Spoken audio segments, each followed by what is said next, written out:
자, 인수분해 문제 중에서 가장 어려운 문제 중에 하나입니다. 근데 이 문제를 풀기 위해서는 인수분해에 대해서 복습을 좀 해야 될 것 같아요. 자, 인수분해는 왜 어려우냐면 문제풀이 방법이 너무 다양하기 때문에 그래서 어렵습니다. 그래서 예를 들면 인수분해 문제를 봤을 때 인수분해 단원 맨 처음에 등장하는 한 10가지 정도의 기본 공식이 있죠. 그래서 그 기본 공식만으로 풀리는 문제들이 있는 반면에 지금 이 문제 같은 경우는 얘를 한 번에 풀 수 있는 공식은 없거든요. 그래서 공식 적용한다고 풀리지는 않는 문제들도 있습니다. 이런 문제들이 더 많죠. 그래서 공식으로 풀리는지를 구별을 해야 되고, 공식으로 안 풀린다 하더라도 풀이 방법이 여러 가지예요. 특히나 이제 차수가 낮은 경우에는 이거는 다르게 문제를 풀 필요 없이 아주 쉽게 풀리는데, 그건 다른 문제에서 보도록 하고, 문제는 차수가 높은 경우죠. 높다는 말은 3차, 4차 이렇게 차수가 높을 때를 얘기를 하는 겁니다. 근데 그때조차 문자의 종류가 한 개이냐 아니면 여러 문자이냐 라에 따라서 또 풀이 방법이 나뉩니다. 보통은 이런 경우는 보통은 조립제법으로 문제가 풀리는데, 지금 문제를 보면 식도 굉장히 길어서 공식만으로 풀리지도 않고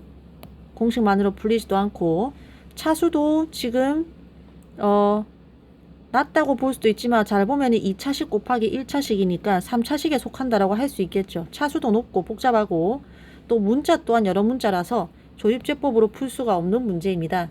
근데 이때 문제는 거의 다 이렇게 푸는데 그 방법을 학생들이 잘 모르는 것 같아요. 자, 이때는 반드시 어떻게 해야 되느냐, 여러 개 문자 중에서 하나의 문자에 대해서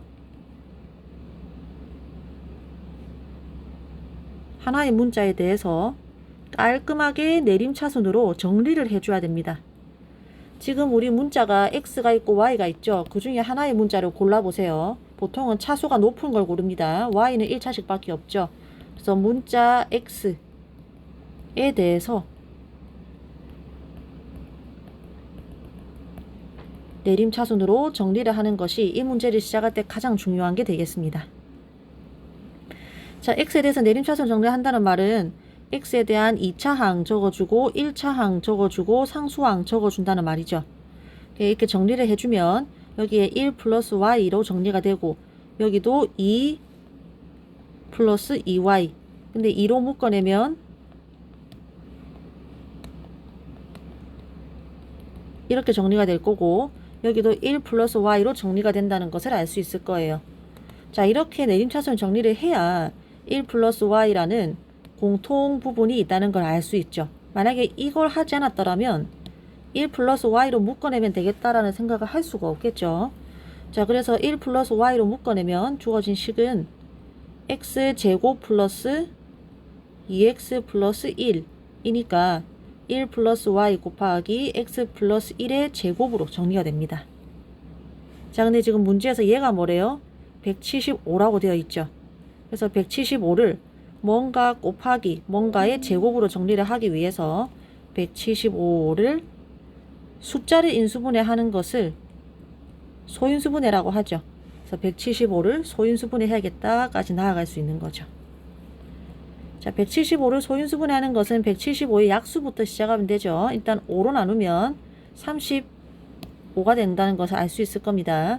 35는 5 곱하기 7로 소인수분해 되죠.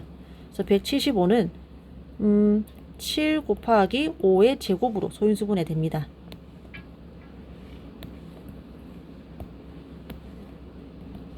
자, 그러니까 1 플러스 Y가 7이 되겠고, X 플러스 1의 제곱이 5의 제곱이 되겠죠.